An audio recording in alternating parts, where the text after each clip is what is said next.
This is Homo sapiens, the world's top species, possessing capabilities unmatched by any other animal on Earth. Some animals are stronger and some have better vision, but they can't match the higher functions of the human brain, like learning capability or memory. Or can they? This footage from a research facility in Japan proves that chimpanzees possess previously unknown mental capabilities.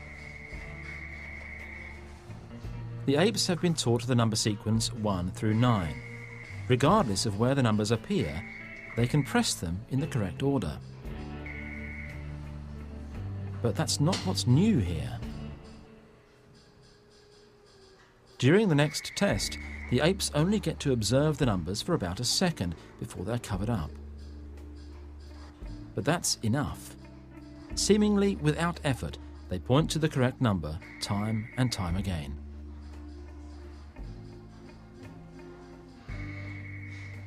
Humans do considerably worse when taking the test. We cannot match the photographic memory of chimpanzees. An amazing capability, which scientists, as of yet, just cannot explain.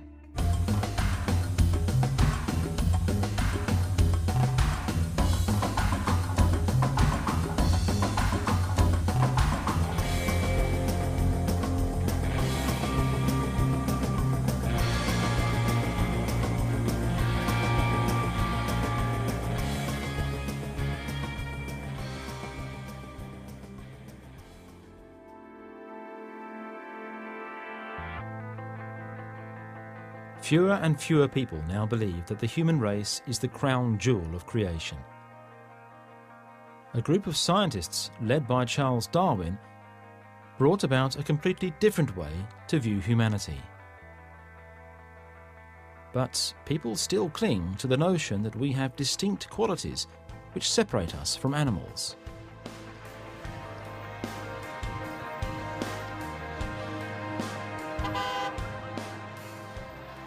Maybe it's understandable that we consider ourselves to be unique. Using our brains and our hands, we've been able to construct incredible cities, build vehicles for transportation, and create light sources to illuminate the nights. If we want to find the starting point for our technology, there may be no better place than this dry rift valley in northern Tanzania.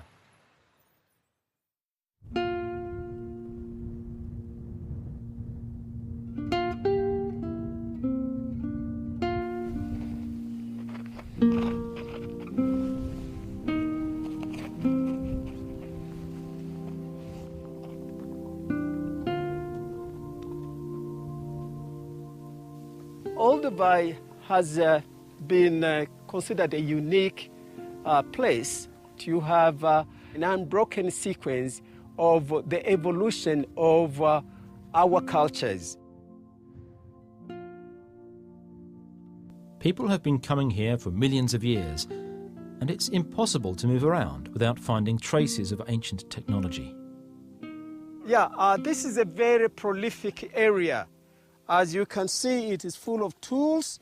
Now, here is a tool. This is a chopper because it has been flexed from this side to make an edge that will be used probably for breaking bones. This is a beautiful one, and you would use this as a hammerstone. And I am sure this was used as a hammerstone because you can see the battery, you know.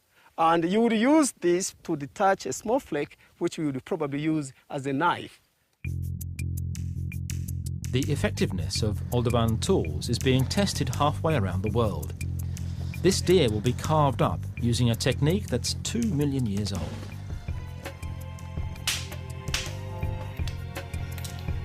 We're trying to recreate exactly the mode that our ancestors used to make and use stone tools. So this is the dawn of human technology. These are the earliest stages of technology you can see in the archaeological record. Just taking 2 pebbles from a river, cracking them together, and knocking off these sharp bits and pieces. People are always amazed. They think of stone tools as primitive, but these are some of the sharpest edges you can ever create. I'm trying to cut off the forelimb. First I have to cut through the hair and into the flesh. This is the experimental approach in archaeology, trying to put stone tools to the test, trying to see what they're good for, and butchering activity like this was probably one of the real things that set off our technological pathway. It only takes a few minutes to remove the front leg, and that says a lot about our ancestors. Well, that they were very ingenious and very successful with their stone tools. Olduvai is an important place, and finds made here can put a face on the ancient tool makers. Knowing the stratigraphy is very, very important for an archaeologist because it shows you where you are in time. So if these artifacts are coming from those sediments, then they're contemporary with Homo habilis, Olduvai hominid 7, which is the prototype of Homo habilis.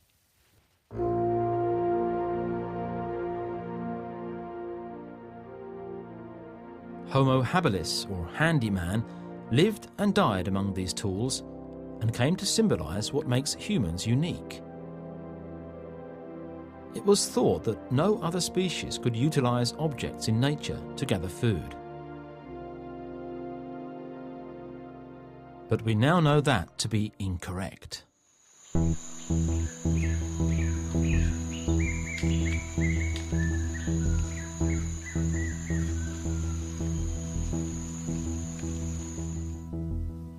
Since the 1960s, primatologists have observed apes in Africa using tools on an everyday basis.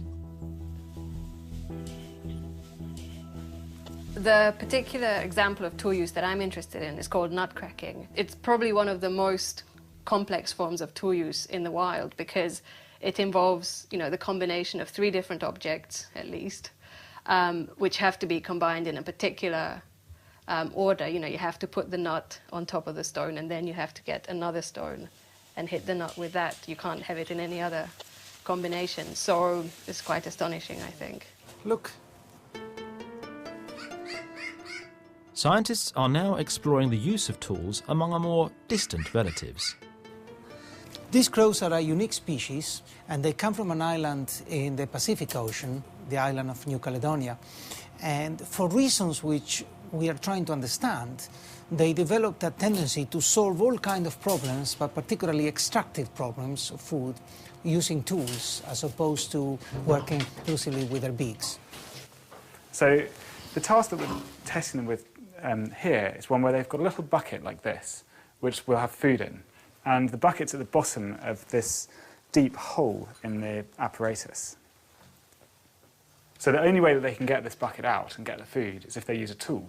And so I'm giving them a stick, which has a small projection at one end and is nothing at the other end. And so it's a very simple question. It's simply, will the crows use a stick the right way round? What is about to happen goes beyond beavers building dams or ants building anthills. Those are instinctual activities and lack the problem-solving aspects observed in these crows.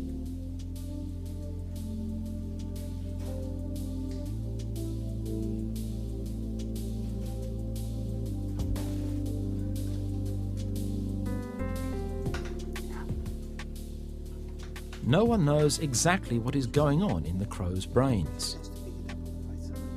The deep question underlying what we're studying is whether non-human animals can form some kind of understanding of the way in which the world works, some kind of deep principles about it. Or an alternative approach might be that they just learn purely through trial and error. It's apparent that their brains are far more complex than previously thought.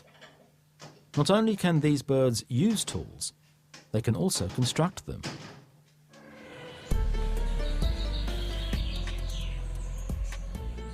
Here we see Betty using a steel stick to get at the food in the container.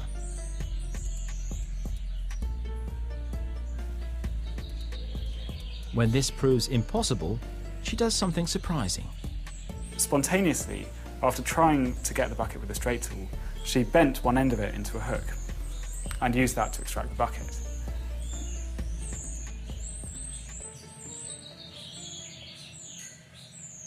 Astonished us, and it wasn't the aim of the experiment at all. I would never have predicted that the crows would be able to fashion the hooks from scratch like that. When it was shown that the use of tools was not unique to humans, scientists turned to the use of language, which had caused supporters of Darwinism to run into problems. Darwin's theories about natural selection involved gradualization. Since all life forms share a common ancestry, different traits should appear in several species. But language seemed to be unique to Homo sapiens.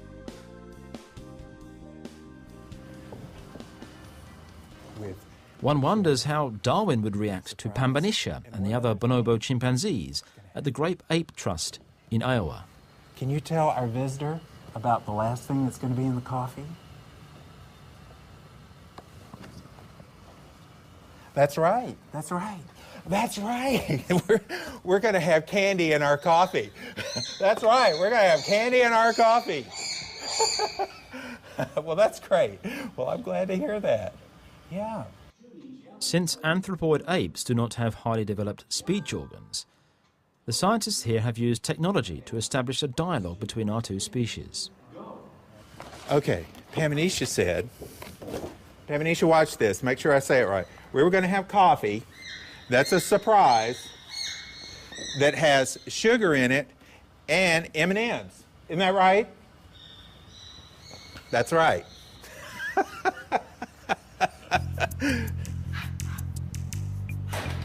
The star pupil, Kanzi, has a better grasp of English than any other non-human being. Can you find some lexicograms for me? Can you find ball? Ball. Very good. Can you find milk? Milk. Milk. Good. A lot of what they talk about is food, but they can talk about being scared, they can talk about being happy, they can talk about being mad or sad, whether they have a hurt, whether their stomach hurts, their head hurts, and they can talk about the things they want to do.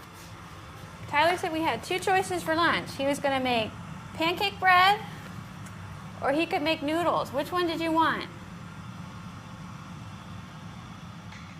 Noodles. Okay, we'll tell Tyler. It is not known just how big bonobo chimpanzees' vocabularies can become. We know that the productive vocabulary is limited to 384 lexicograms, but the receptive vocabulary, we don't know.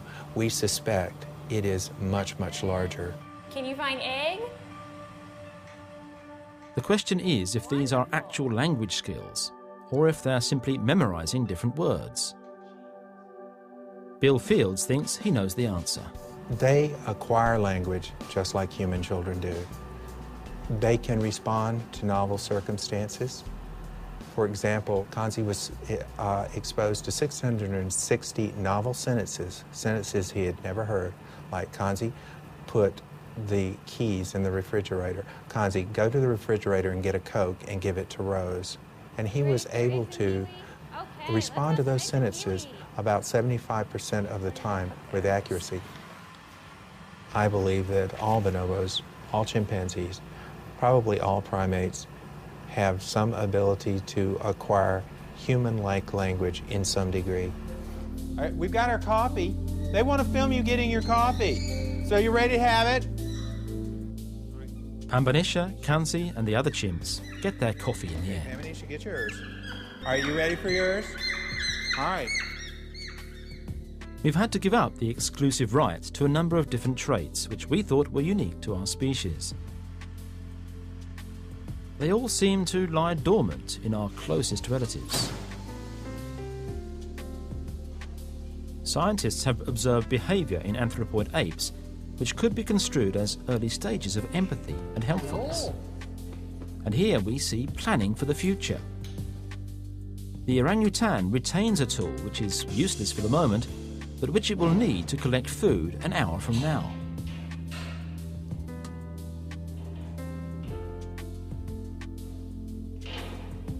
Scientists now know that the similarities between humans and anthropoid apes are more than skin deep. So if you line up a region of the human genome and the corresponding region of the chimp genome, you can look at the changes in individual bases, A, C's, T's, and G's, and you'll find that 98.3% of them are identical. That means that we are very, very much like a chimpanzee at the molecular level.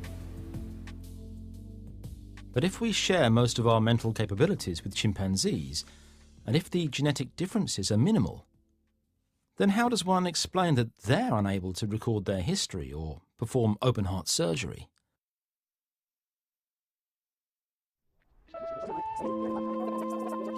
To understand that, we have to take a closer look at the actual differences between us and them.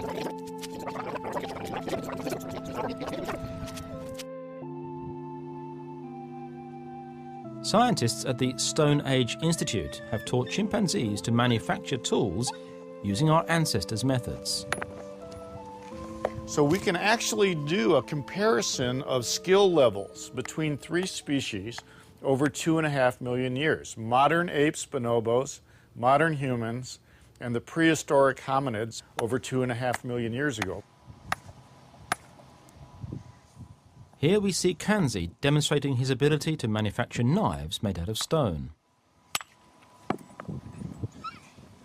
Kanzi actually has become fairly proficient in stone tool making.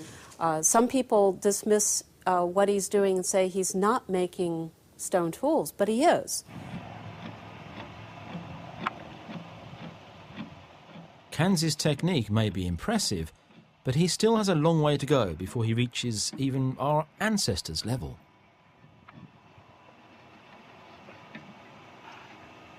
We looked at over 40 different criteria, and the bonobos, they show remarkable skill. You can see they are flaking this material, but in many different aspects of their flaking, they're showing less skill than even the earliest stone tool knappers. Other species seem to lack the ability to build on existing knowledge. Chimpanzees simply do what they're taught to do.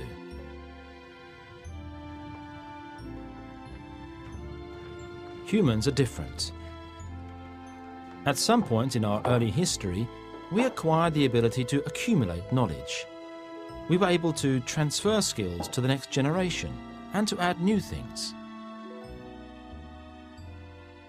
At Olduvai, there are signs of technological evolution, which no other species has shown signs of.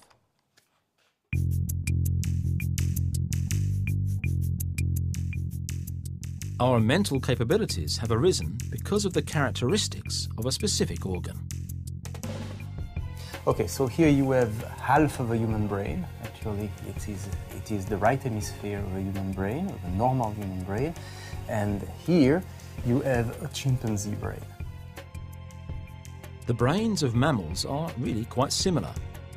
They vary in size, but they share a common structure.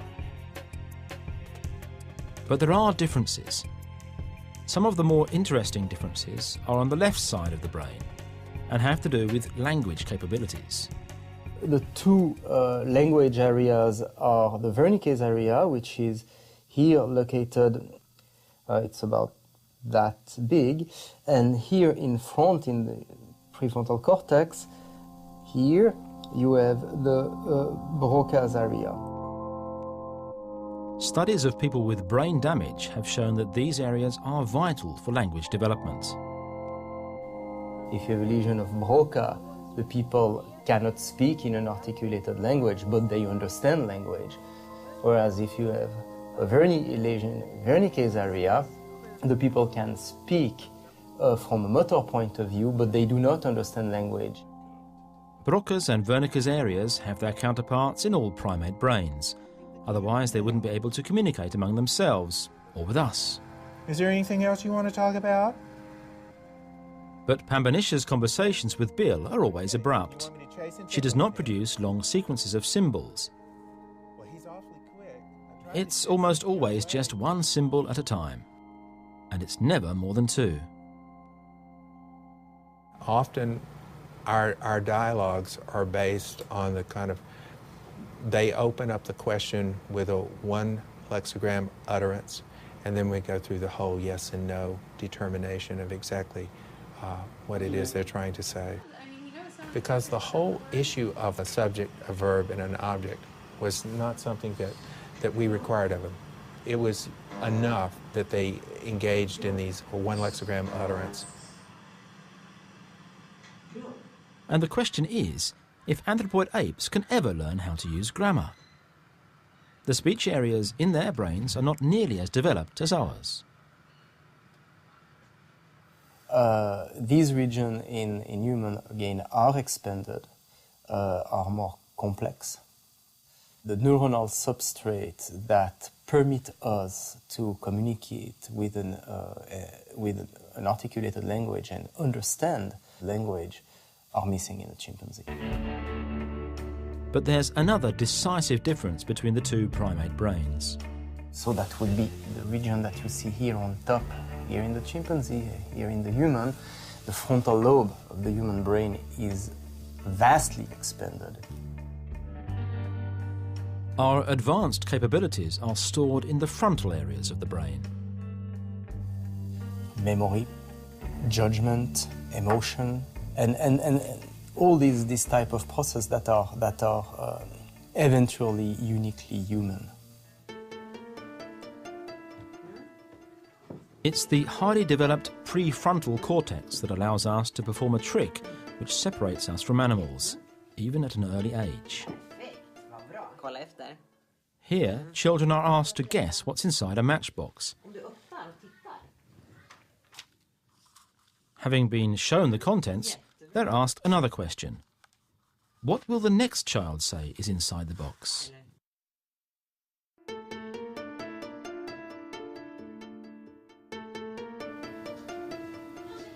Pärlor. Pärlor kommer hon säga då. Okej. Children under the age of 4 have a hard time separating their knowledge from that of others. But older children have crossed a mental threshold and realise that others could have ideas that they know to be wrong. När jag frågar Gabriel vad han tror att det finns i asken, vad tror du han säger då? Jag tror att han säger också tändstickor. Också tändstickor. Det tror jag med. Psychologists call this ability theory of mind and believe it to be one of the most important differences between the way chimpanzees and humans think.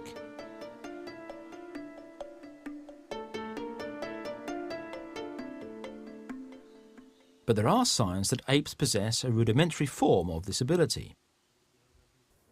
Here, food has been placed in clear view on top of one bucket, but also hidden behind another. Two chimpanzees in separate rooms are waiting for the doors to open. One is dominant within the group. The other is subordinate, and only she can see the hidden food. So the subordinate can see where is the food located, while the dominant cannot. Now, when you release the subordinates typically go and get the food in this situation. For the next experiment, a change is implemented. The food is made visible for the dominant ape as well, and the subordinate animal reacts differently. Then the subordinate is more hesitant. You see that subordinates go less. So they are taking into account what the dominant has seen. This shows that the subordinate ape has an understanding of what's going on in the other animal's mind. This is one of the parts of theory of mind, to being able to attribute perceptions or knowledge. But unlike a 4-year-old, an ape can probably never fully master the theory of mind. I think one of the main differences is our ability to think about others, what others think, what others do not think, what others believe, what others do not believe. For a human child, theory of mind is the key to all the important social skills they will need in the future, from empathy and cooperation to competition and manipulation. But hold on, we possess incredibly advanced language skills, the ability to build on existing knowledge, and a remarkable social brain. It's almost inconceivable that humans alone possess these abilities, when the genetic difference is only 1.7%. Our manuals are so much alike that it takes careful reading to discover any differences. The truth is, there's a lot more going on in our nuclei than previously thought. Scientists have discovered operating sequences in the DNA helix that controls our genes. A code behind the code that explains why our brain genes are more active than chimpanzees. You can think about the genome as an ocean of junk DNA with the little genes floating in it. But near each gene are special pieces of DNA that tell the gene when to come on and when to come off. And it's very important. These so-called transcription factors decide how often a gene will be made active and how much protein it will produce. And there's evidence that this was a major force in the differentiation of the different forms of mammals in particular. How did a blue whale become so different from a mouse or a dog? Each one has essentially the same set of genes, but they're used in very different ways.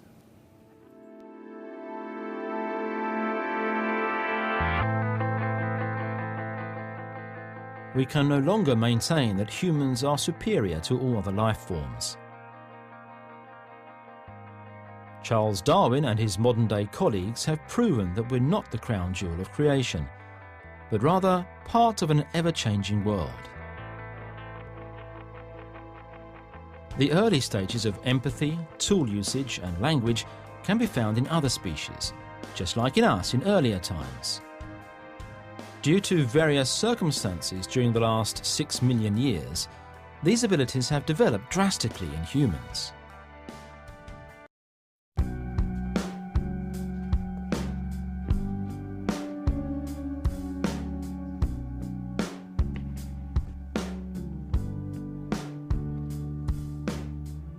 It's been 150 years since Charles Darwin challenged our way of thinking with the assertion that humans share a common ancestry with apes.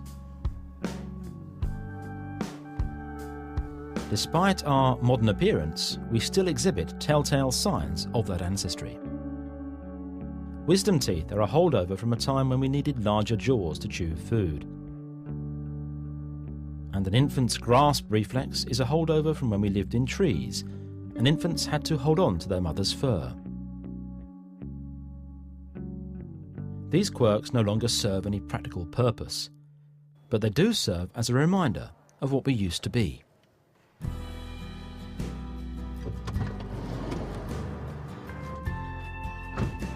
Throughout our evolution, we've amassed a whole range of traits which would end up being a lot more important. Scientists have focused on 2 of these traits in recent times, and that has changed the way we view our ancient history. By walking erect, we were able to free our hands and start changing the world. And our advanced language skills have allowed us to express our imagination and carry out impressive joint ventures. These upgrades help turn an ape into an architect.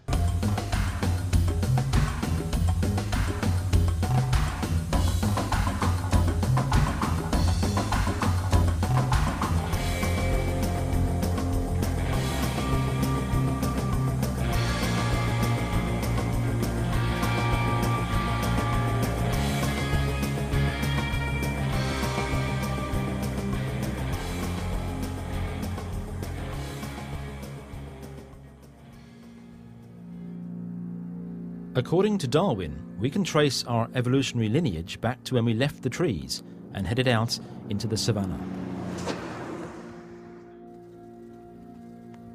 Scientists are now scrambling to find the creature that rose up from all fours. The oldest impression left by a creature walking erect was found on the savannas of East Africa, largely because of a remarkable event that occurred almost 4 million years ago.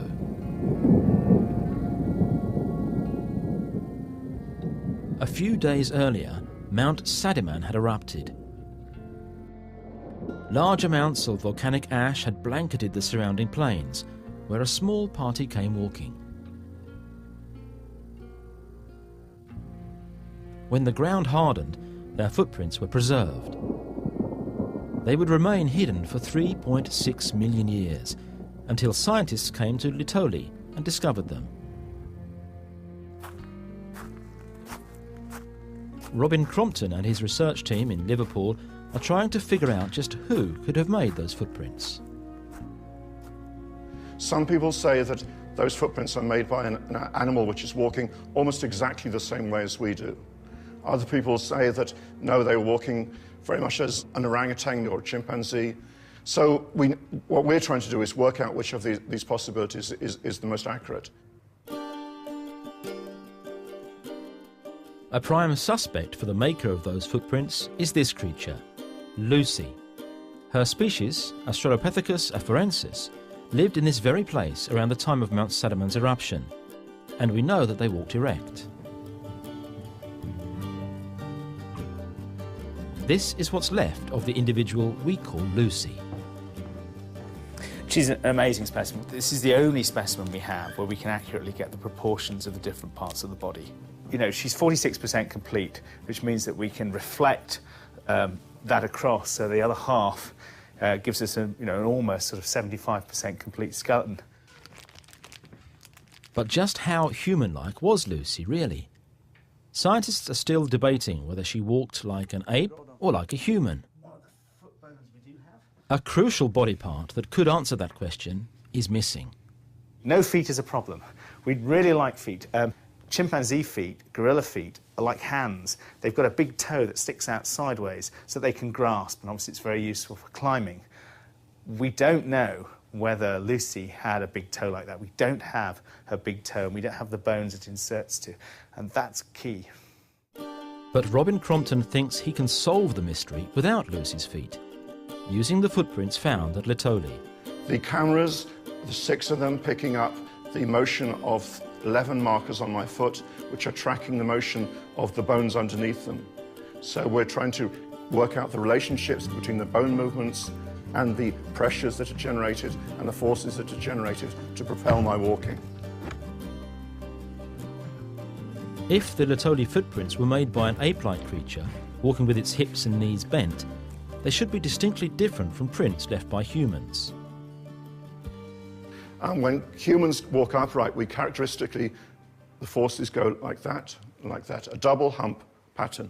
Very, very diagnostic of modern human walking. But when you walk with bent hips and bent knees, rather like a chimpanzee, the forces are rather like those that you'd record from a chimpanzee. They go up, they form a plateau, and they go down. The team is starting to get an idea of just how the creatures at Litoli were walking. So far, our results would indicate that the maker of the Litoli footprints was walking upright. We're getting that pattern. The bent hip, bent knee walking creates a different transmission of pressure to the ground and does not seem so far to be compatible with the Litoli footprints. That conclusion is confirmed when the scientists put computers to work on a different task, using bone structure to figure out the most efficient way for Lucy to walk. So this is evolutionary robotics. This is what evolutionary robotics is all about. The big contribution is that from the fossil, we're getting an unbiased estimate of how this morphology is best able to move. The activation of the muscles. The computer simulates thousands of different ways of moving the body forward. Most are evolutionary dead ends, but some pass inspection and are subject to further analysis by the software. Learn how to walk efficiently. For example, sometimes we'll find we'll get skipping locomotion out of it. So the computer's able to find these, it explores these, but this isn't as efficient as walking. This is the team's best guess so far when trying to recreate Lucy's way of walking. I favour the fully upright interpretation. The computer simulations show that if this animal tried to walk in a bent hip, bent knee fashion, it would be enormously energetically expensive to do so. The Laetoli footprints and the computer models demonstrate that erect walking existed on the savannas of East Africa 4 million years ago, and that it was a lot more modern and human-like than previously thought. It also means that Lucy can't have been the first erect walking pre-human. Early signs of bipedalism must have existed in some other creature further back in time.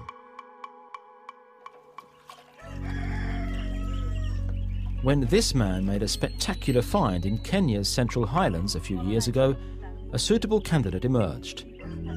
But it was also a source of new headaches. What Kiptalam Chiboye found proved that everyone, including Darwin, had been wrong.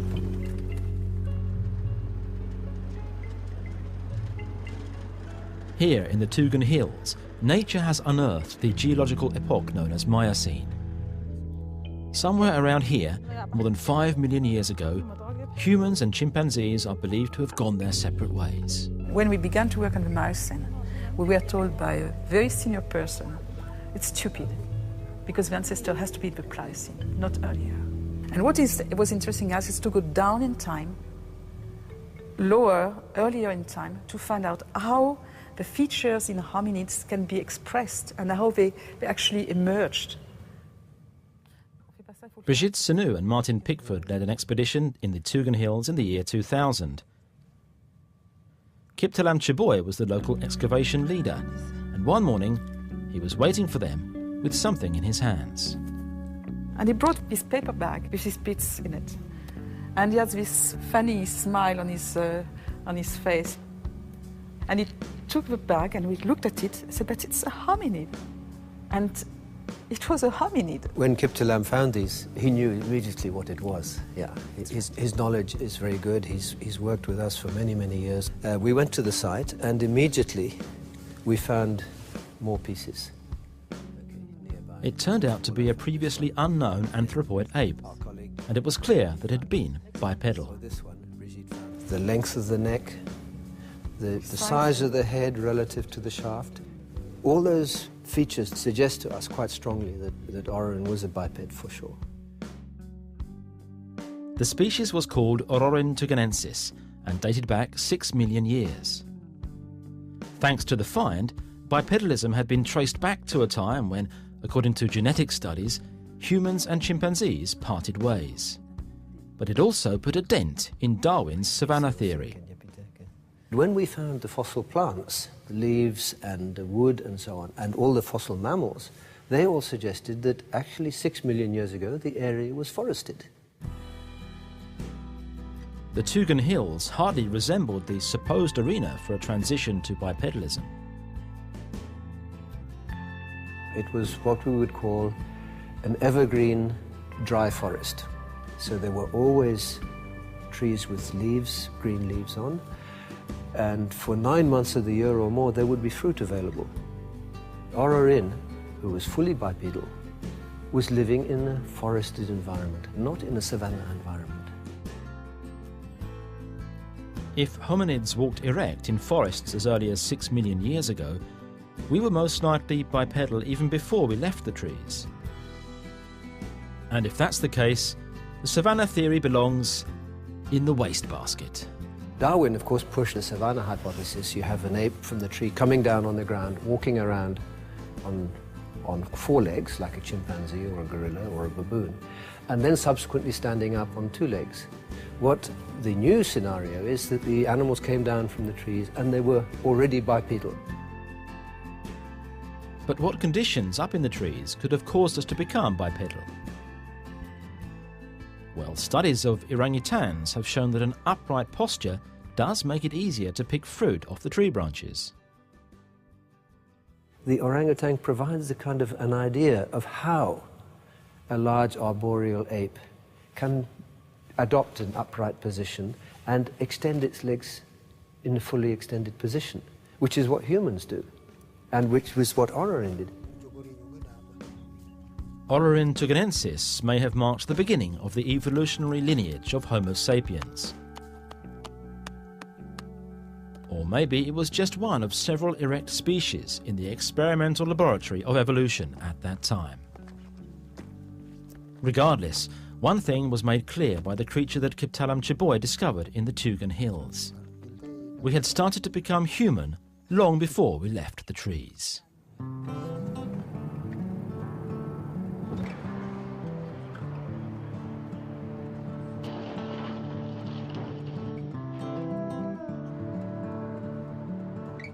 It's not easy to study the origin of language, but early clues can be found in primitive African peoples, like the Hadza in Tanzania.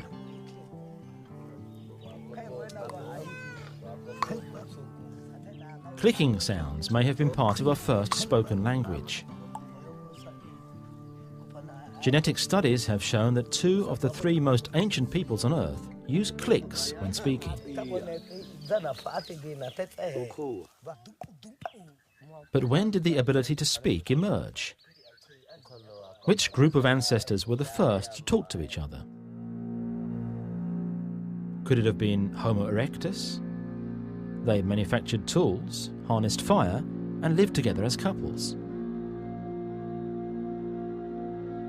Or did even Lucy and her kind utilize something we could call language? Studies involving our closest relatives today have shown that Australopithecus may have had more to say to each other than previously thought.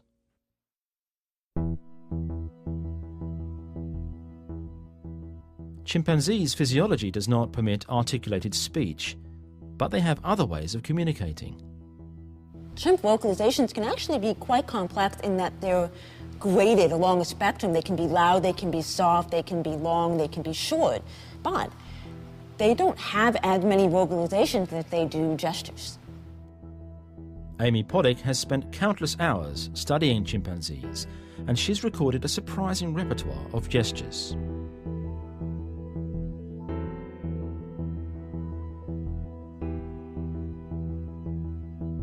I have found about 31 manual gestures that are used to initiate social interactions, and they range from tactile gestures to arm raises to extended hand types of gestures, all kinds of gestures. One of the reasons I started this study was because I noticed all humans gesture. They gesture when they talk on the phone. They gesture even if they know the other person can't see them. So what that said to me was that gesturing is so deeply ingrained in the human communicative strategy. And that's why I began to look for evolutionary precursors in the chimps. Some scientists believe that human languages may have a gestural origin. I think it's been natural to assume that language is speech, and that speech evolved from vocal calls. But I think that's wrong. I think it's much more likely that it evolved from bodily movements, and particularly movements of the hands. Have you got a coffee for me? The gesture theory is controversial, but it's been supported by Amy Poddick's research.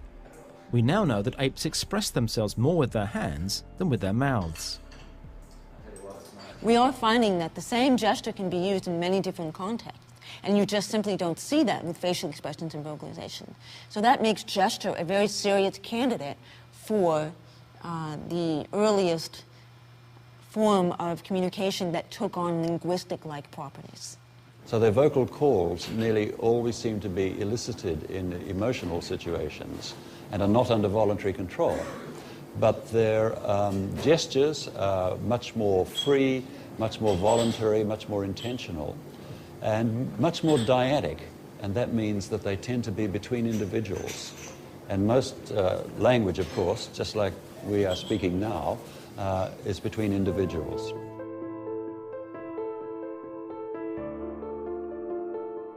Could Lucy, a creature with a brain almost as small as that of a chimpanzee, have developed some kind of sign language? It's not impossible.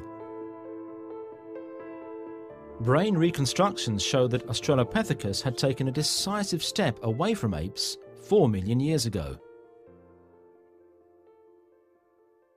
If you look at something like a chimpanzee brain, you can see the lunate sulcus here going around like this. And you can see that relative to the size of the cortex, it's in a very anterior position. The brain's visual centre is far larger in apes when compared to humans. And we now know that Lucy's visual centre had started to give way to more demanding mental tasks. The primary visual striate cortex is relatively reduced, and the parietal association cortex has increased. And what that suggests is that the behavioral capabilities of the Australopithecines were more advanced than what you find in apes. Australopithecus may have had rudimentary language skills, and perhaps in the form of a sign language. However, we do know that Lucy did not have the power of speech.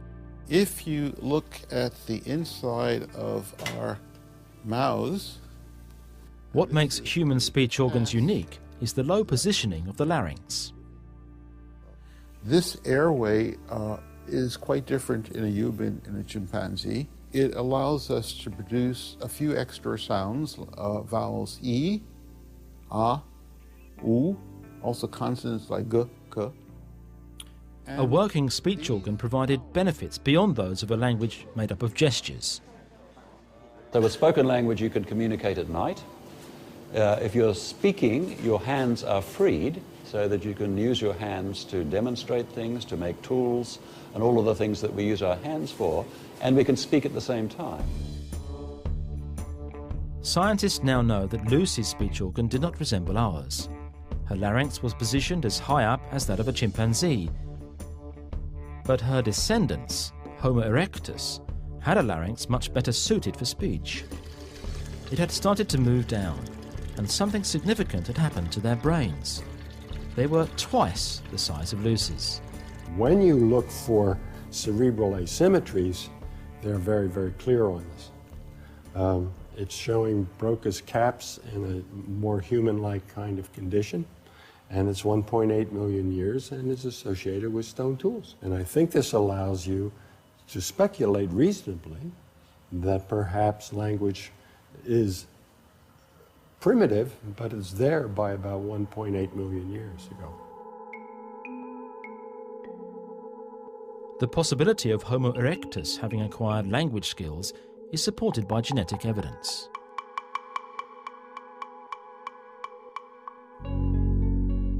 This is FOXP2.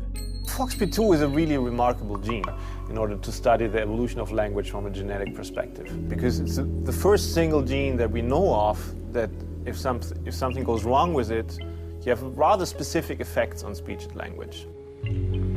Last year I was West Thames College. We now know that a defective FOXP2 gene has a huge effect on the power of speech. With now, I work at Burger King at Heathrow Airport, Terminal 1. Okay. What do you do there? What are you doing? At first, scientists believed that the FOXP2 gene could explain why humans have been given the gift of speech. In humans, in the last 6 million years, this gene that changed almost not at all during mammalian evolution changed at 2 positions, which is relatively a lot. If nothing happens for so millions of years, and then all of a sudden you have 2 amino acid changes in this gene. But we now know that the gene is not unique to us. Scientists recently acquired genetic material from Neanderthals and discovered that they too had the same language gene. So we do not know exactly when these mutations arose and when this advantage occurred during human evolution. But it must have been because amino acid changes are also found in the Neanderthal, so it's probably before the split of humans and Neanderthals, say maybe 300 to 500,000 years ago. Presumably, Homo erectus also possessed the modern version of FOXP2, as genes that we share with the Neanderthals should have been present in our common ancestor. It is likely that erectus, what with its large brain, had crossed a language threshold. But what caused this? What had caused Homo erectus's brain to increase in size? The stock answer is that we'd gained access to a more protein-rich diet, meaning more nourishment for a hungry organ. Your brain consumes 20% of your daily food intake to keep it going, even though it's only 2% of your total body weight. But there may be more to it than just new eating habits. Scientists have introduced another theory about what caused our brain to develop, citing a correlation in primates between brain size and group size. The greater the number of individuals in the group, the greater the size of the brain needed. The way primates bond their social groups is by grooming. This is a very one-to-one activity. And the problem with that is it imposes a limitation on how many people you can get together in a group. And if you have very large groups, like we have come to have, then there isn't enough time to go around grooming everybody. So we had to have some mechanism for using the same amount of social time that primates use for grooming, but use it more efficiently so that we could reach more people. According to this gossip theory, language became our way of grooming each other. And according to Robin Dunbar, we can tell that gossiping is the primary function of language based on how we use it. We went out and we observed what people talk, listened to what people talk about in pubs, as here, or in railway stations. And there we found that about 2/3 of the conversation time is devoted to social things. You know, who I am, what I like, who you are, what you like. And only about 1/3 is devoted to all these other topics: politics, religion, the theatre, culture, sports. All these other topics take up a very, very, relatively speaking, small amount of time each compared to social topics. If humans had retained the way apes maintain relations, we'd have to spend 40% of our waking time grooming each other. As we come through time, group size really doesn't change very much. Just 1 or 2 extra individuals, maybe in small numbers, till you get to about... Robin Dunbar claims that towards the end of the era of Homo erectus, the groups would have reached a size where traditional grooming would take up too much time. But from about 1.5 million years ago, towards the end of the Homo erectus period, things start to increase very rapidly. Suddenly, you're adding more and more individuals. But even if Homo erectus and the Neanderthals acquired language skills, finds suggest that their speech organs were not on a par with ours. What they would do is have a language which would lack sounds like E and U, so produce sounds like You'd have a sound like duh, ne. And notice what I'm doing, I'm nasalizing slightly, and I'm not producing an E or an U and Evidence suggests that proper articulated speech was introduced by modern humans here in Rift Valley. It wasn't until between 50,000 and 100,000 years ago that we started leaving behind signs of culture. In the future, we'll most likely find other genes governing language and speech, and we'll start to find differences between Neanderthals and us. Genes that might prove that it was our advanced language capabilities that allowed us to outlive all other hominids. Language is the vehicle of communication, it's a vehicle of thought. It is impossible to think of anything in which language doesn't facilitate human activities. And Darwin pointed out, as soon as you change a factor in evolution, everything else changes. In just a few years, a lot of what we've been taught about the human evolutionary journey has changed.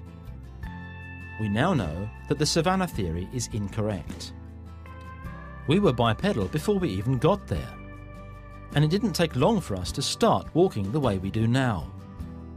Lucy moved almost like a modern human being 4 million years ago.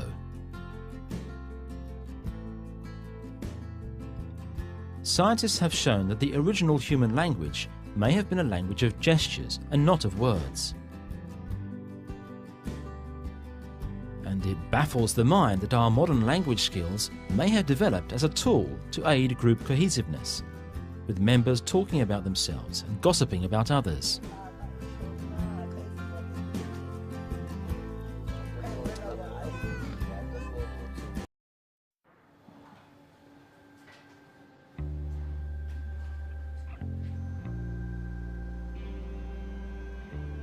It's truly one of Earth's most peculiar species, mankind. They've built special wards for giving birth to their young, with advanced machines and instruments monitoring the delivery. And they seem to be onto the secrets of the very process of conception. The cervix of this female is actually too narrow to give birth to a child, and the sperm of the male are too few and too slow to produce offspring. Nevertheless, they're about to become parents of a fine, healthy young boy called Adam. After 6 million years of evolution, the inventiveness of mankind has secured the reproduction of the species. And round the corner are new technologies that may affect their evolutionary progress even more radically.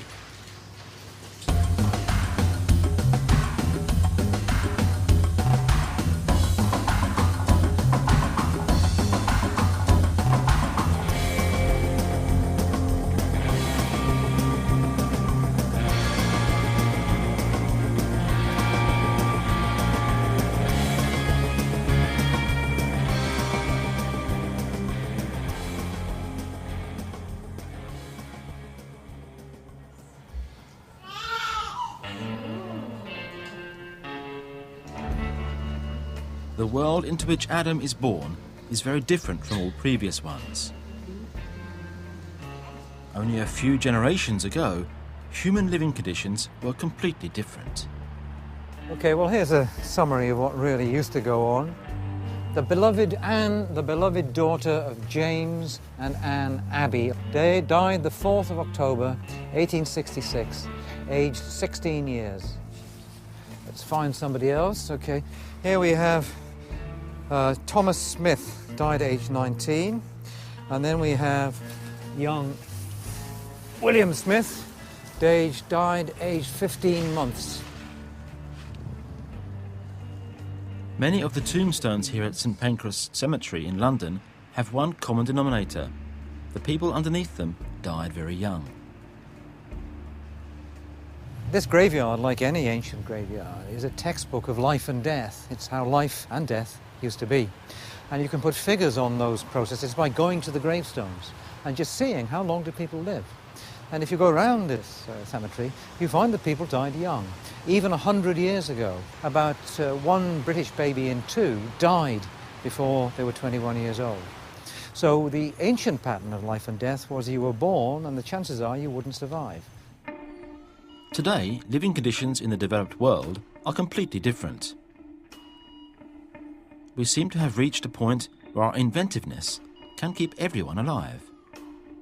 Well, now the figures are entirely different. If you look at the patterns of life and death for a newborn English child, born in the hospital just a few hundred metres from here, if it lasts for a month, and the first month can be difficult, it's got a 99.5% chance of lasting to 21.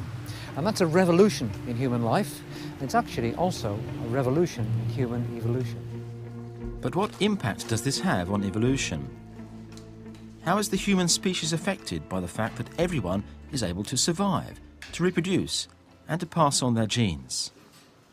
Well, Darwin's theory really turned on differences in the ability to have sex, to reproduce, to pass on genes. And to have sex, it's kind of helpful to be alive, right? So an awful lot of the children who died here young just never got to the age when they were going to have sexual reproduction and pass on their genes. So many of those deaths, so tragic though they were the raw material for the Darwinian machine. Now, because everybody stays alive, effectively, then there's no fuel for natural selection. So natural selection, the engine of the Darwinian locomotive, has really died. It stopped. But that statement may not be entirely correct. Geneticist Bruce Lahn made a discovery the other year that attracted much attention.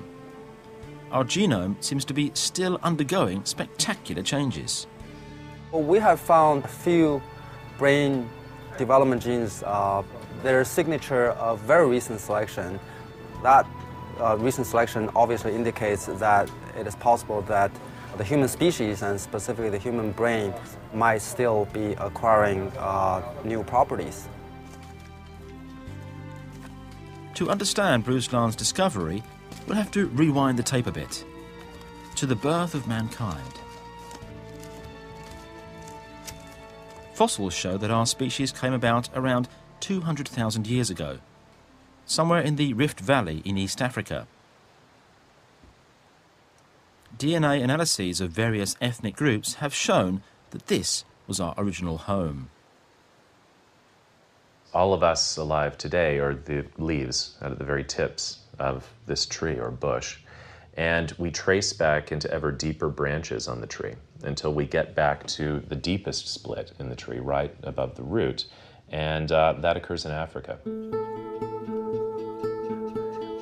About 50,000 years ago, a man was born here in East Africa.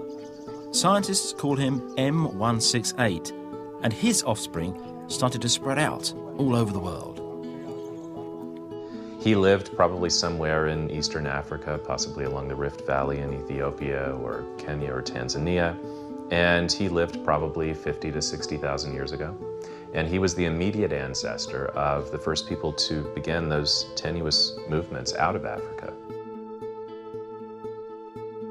In a few thousand years, human beings from East Africa populated large parts of Asia and Australia.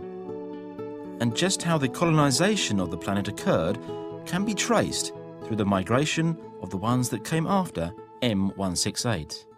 These are M9 individuals coming up into Central Asia 40,000 years ago, around 35 to 40,000 years ago, very soon after that. M45 appears, which is the uniting marker for both the Native Americans and the Europeans, occurred in Central Asia. And the ones who turned west and headed into Europe gave rise to M173 en route, probably around 35,000 years ago. And they are the ancestors of most Western Europeans today. Well, certainly, as humans sort of spread out of Africa and around the globe, there were a whole bunch of new kinds of challenges that hadn't been faced before. So in particular, going into much colder climates and trying to deal with new kinds of food sources. Jonathan Pritchard has made the most exhaustive study of the contemporary evolution of mankind. He's made a detailed genetic study of 209 individuals from all over the world, looking for genes that have changed since we left Africa. Well, I think that one of the interesting things that's come out is that there are a number of examples of genes that have shown fairly dramatic evolution over that time span. Compared to other primates, human beings are considered to be very similar under the skin. But the study suggests that since the exodus out of Africa, we have undergone an unprecedented period of genetic changes. Mutations have affected our body hair, our pigmentation, our skeleton, our immune system, and our metabolism. Recording? Yeah. But nobody was quite prepared for the controversial discovery made in this laboratory. So here we're setting up a PCR. In this case, the name of the gene is ASPM. We know that it's related to brain development because in people who have mutations in this gene that cause a loss of function of the gene, the brain of the individual would develop very abnormally. Bruce Lahn and his team have found that certain genes controlling brain development are under strong evolutionary pressure. They are changing as we speak. What surprised us is that the G form, based on analysis of a large number of individuals, appears to be very young. It's only about a few thousand years old. So in other words, a few thousand years ago, everybody on this planet had the A variant. And then one person, by random mutation, acquired the G variant from a single copy to a frequency of about 20-30% worldwide and approaching 50% in specific populations. The discovery is a nightmare for those who believe our brains are biologically identical. it shows that the new variants of the gene are not found in all of us. This particular variant in ASPM that we believe has been the subject of strong positive selection is more prevalent in the Caucasian population and less so in East Asians and Africans and also the New World. However, the new variants of ASPM don't seem to make their bearers smarter. Their IQ tests are not above average. But the new ASPM gene should have entailed some kind of advantage. Scientists have found that they're a result of selection, not of what is known as genetic drift. Evolution proceeds sort of like a boat on an ocean of DNA. Since the gene pool is constantly affected by random mutations, no species is ever stationary. A certain type of gene can prevail within a population, not because it entails any specific advantage, but simply because its bearers, for various reasons, are more fertile than others. This random type of evolution is called genetic drift and makes the gene boat move forward, albeit not toward any specific goal. But mutations can also spread because of the survival advantage that they entail. This is called selection and can be symbolized by raising a sail that makes the gene boat move in a certain direction. And geneticists have learned to separate the two types of evolution. When there's very strong selection on a new genetic form, then the selection drives the new variant through the population. And so from evolutionary theory, we know what that signature looks like. And so we can scan across the genome and look for parts of the genome that show that. Bruce Lahn thinks we'll have to be prepared to find more discrepancies in important genes among the people of this planet due to selective processes. From an evolutionary point of view, that's how evolution occurs. Evolution doesn't occur equally. Evolution is not egalitarian.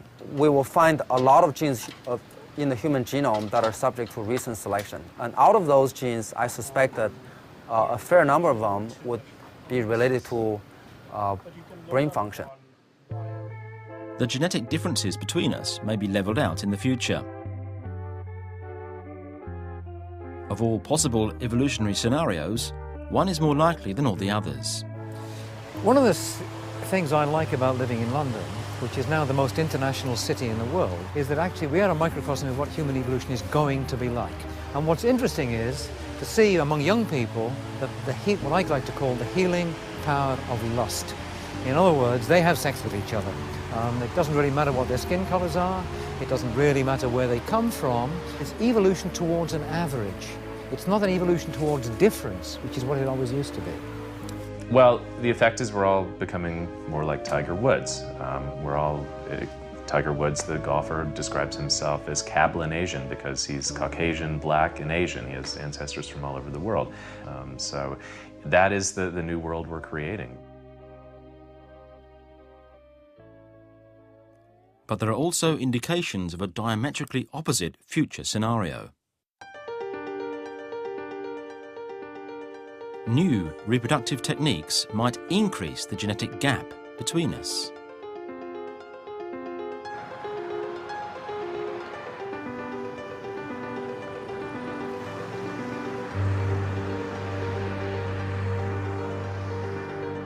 This is backstage.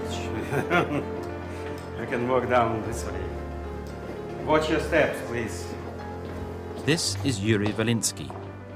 He's the head of a fertility clinic that's at the vanguard of a technique that may, in the future, change the path of evolution.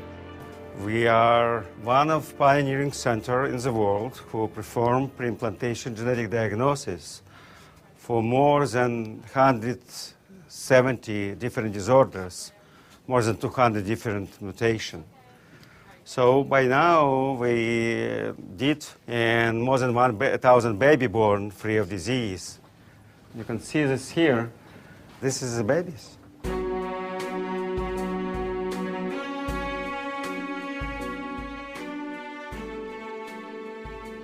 People come to the Reproductive Genetic Institute to get help with having children. But it's no ordinary artificial insemination clinic.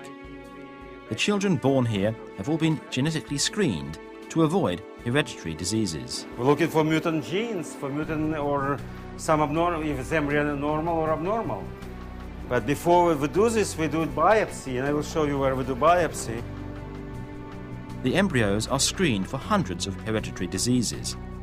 Those with defective genes are filtered out, while the healthy ones eventually become children.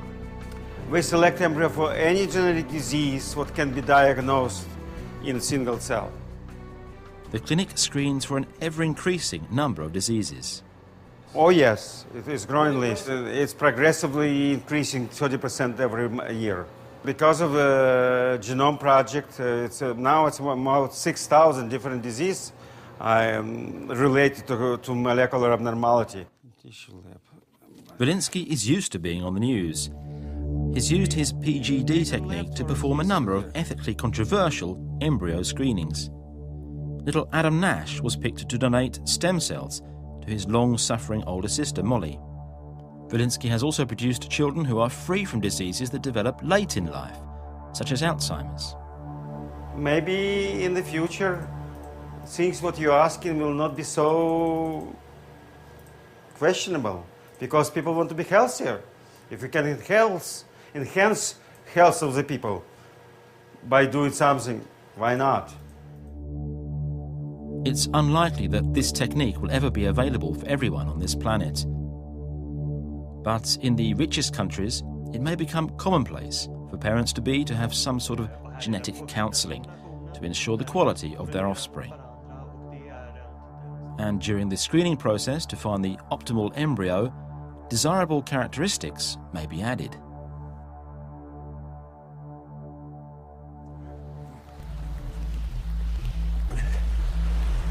Some people around us are evolutionary top models, individuals with genetic profiles that enable them to accomplish extraordinary things. These characteristics might be attractive to acquire for oneself or one's children, once the genes involved have been localized. This is Dean Konazes, out on his daily run. A usual day at work for me is I get up about 4 in the morning, and I like to run 20 to 30 kilometers early in the morning. And then I like to go for maybe a shorter, faster run in the afternoon, maybe 10 to 15 kilometers of what you call speed work to improve my speed. I love to run, I love adventure, and I just said, I'm going to make a living doing this somehow. A couple of years ago, aged 43, he did something that even the most stubborn endurance athletes considered humanly impossible. I ran 50 marathons in every U.S. state in 50 straight days. So a marathon per day, per state. And I just took it one day at a time. And surprisingly, my body actually got stronger over the course of 50 days. The final marathon, which was the New York City Marathon, was my strongest or my fastest marathon, which I ran in 3 hours and 30 seconds. So after 49 marathons, I turned in my fastest, strongest time. And this is German Rüdiger Gamm, who discovered that he had a unique ability for mental calculation. 7.312 mal 4.219. 30 Millionen 49.328.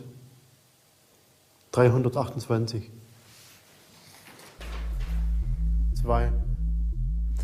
Most of the friends were frightened of this ability because it was something that is not normal. I can see them, I can memorize them, I see them as a line of numbers in front of my eyes, and then I can read these numbers. If I do higher numbers, I put them together from parts of numbers, and then I also can read them. 94 hoch 19. 30 Sextillionen, 862 Quintilliarden, 366 Quintillionen, 77 Quadrilliarden, 815 Quadrillionen, 87 Trilliarden, 592 Trillionen, 879 Billiarden, 16 Billionen, 454 Milliarden, 695 Millionen, 419.904. Of course, daily training alone is not the only explanation for these two men's capabilities. something in their genes makes them extraordinarily fit for mental calculation or endurance sports. There's nobody in my family without special abilities. My father also was a good calculator. I would say I do have a good predisposition. Both my parents are very, very fit. My dad is a marathon runner. My mom is, she's got tremendous endurance, even though she's in her mid-60s. They say one of the best things you can do as a long-distance runner is choose your parents well. Genetic research is at an explosive stage, and it's probably only a matter of time before the genes behind these super characteristics are localized. The genes controlling the brain are plentiful, and it will take a long time to make a survey of them all. But the genetic code behind Dean Canaz's running ability will probably be easier to break. A laboratory in San Diego is already well on the way. So the running test is actually very similar to the way you would do it with a human. We keep this treadmill going continuously. It's not stopped until the animals become physically exhausted. An average mouse can run on the treadmill for an hour and a half. But this is no ordinary mouse. She's been genetically modified for increased endurance, with stunning results. Our experiences with the engineered mice, they'll be able to keep running for at least another hour after the normal mice have exhausted themselves. But the engineered mice just keep going. And the unexpected answer is that we can assign this to one single change by altering one single gene. The gene normally acts as an on-off switch, and what we did is we just left it in the on position. Increased stamina is not the only advantage of the marathon mice. They're also considerably healthier than an average mouse, and they seem incapable of gaining weight. These mice do not gain weight. They're resistant to weight gain, even though they eat the same amount of food. The gene is called PPAR delta, and it has a human equivalent. We believe that we can extend these ideas to humans, and we're very, very hopeful that that is going to be possible. The molecular knowledge of human abilities will increase. And some people find it inevitable that this knowledge be converted into tools to propel our evolution, to further upgrade Homo sapiens. We're the species that goes beyond our limitations. We didn't stay on the ground, we didn't stay on the planet. Intuitively, people think progress is linear, but actually what we're now realizing is that the speed of change itself is getting faster and faster. Go out a few more decades, changes are going to be happening so quickly that we're actually going to have to upgrade who we are by merging with our technology in order to keep up with it. This was my first major project. Scanner moving to top of page. It would scan it, recognize the print, and then speak it out loud. Ray Kurzweil is an inventor and entrepreneur, but it is as an oracle that he's gained his reputation, making him one of the world's most sought-after lecturers. If something is an information technology, it doubles in power every year. Now, we've seen that routinely with our computers, but it's also applicable not just to electronic devices. We see the same kind of exponential progression in every aspect of biology, our modeling proteins. Our ability to simulate the human brain is growing exponentially. So we're now at the point where we can actually understand, model, and simulate our own biology and reprogram it just the way we reprogram our computers. And that's going to go into high gear very soon.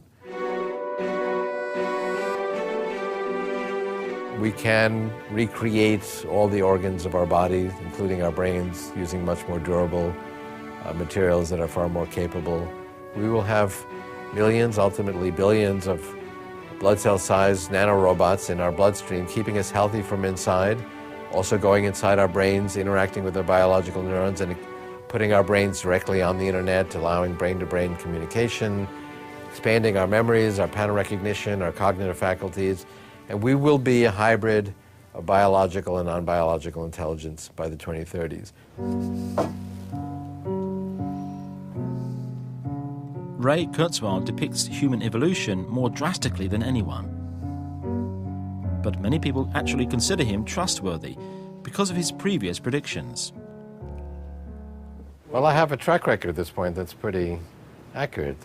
Age of Intelligent Machines was written 20 years ago. It has hundreds of predictions about the 1990s and 2000s, which have tracked quite accurately. Look at the power of the internet. There's a $2 trillion economy in the internet. If we were a nation, it would be one of the largest in the world. And a lot of these predictions were quite controversial when I made them. Now they might seem not so radical today because these technologies exist, but back then they were controversial. The new prophecy from this oracle is that Homo sapiens will gradually replace mortal biology with technology, the end result being a computerized existence. The nanobots would go through the brain, through the capillaries, collect all the details, and then we'd be able to actually recreate all the salient details of your brain. So we'll be able to reproduce the essence of our personality in a machine. So if you talk about human evolution, really changing who we are, genetic evolution is really insignificant.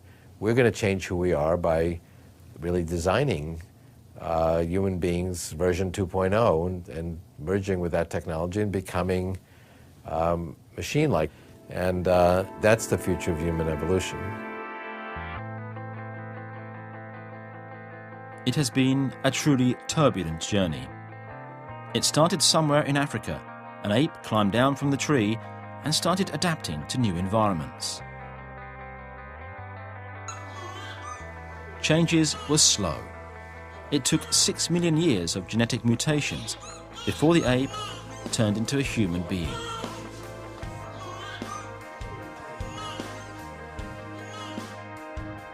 Homo sapiens is separated from the rest of Earth's species in one crucial aspect. It's the only species capable of controlling evolution. And it's hard to see individuals in the future resisting genetic screening to secure the quality of their offspring. Maybe they just need one generation to create a new kind of superbreed.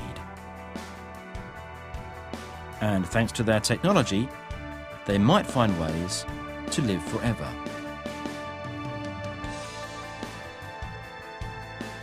Nobody knows how Homo sapiens' evolutionary journey continues from here. Countless possibilities, challenges, and pitfalls along the way await Adam and all other human beings who are being born right now.